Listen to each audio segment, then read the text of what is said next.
Hello, my name is Naomi Robinson, and today I would like to speak about the influences from my life that have shaped my social work identity and the path that I hope to take in my career.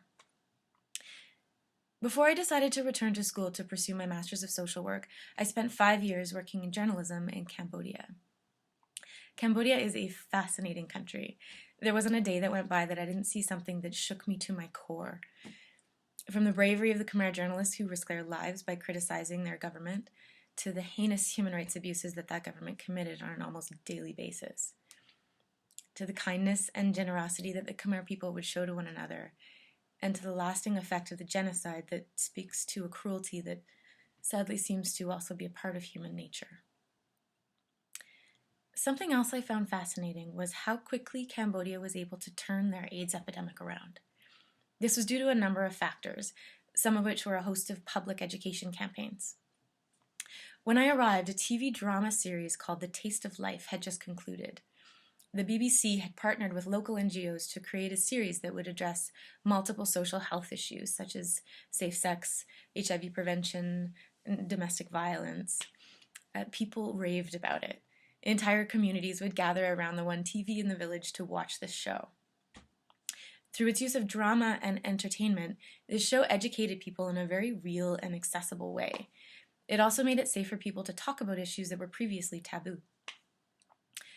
Because of the show's success, the BBC has gone on to produce similar TV and radio drama series in a host of other low-income countries.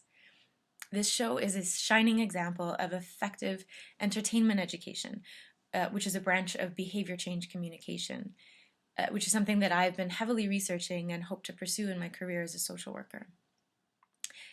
However, in doing my research, I realized that I was seeing a theme. Almost all of the methods employed were from a very top-down approach, the organization telling whole populations what they must do. I can understand this from a medical perspective, the importance of educating a population ravaged by HIV about condom use, for instance, but it's still a very patriarchal approach. I'm curious what behavior change communication would look like if it was developed by a community development social worker working directly with the people that the message was intended for. How different would those campaigns look? I've recently secured a practicum placement with an organization in Rwanda that uses behavior change communication to educate people about HIV prevention, malaria prevention, and family planning. I'm looking forward to learning about the methods that they use and what they've found to be most effective.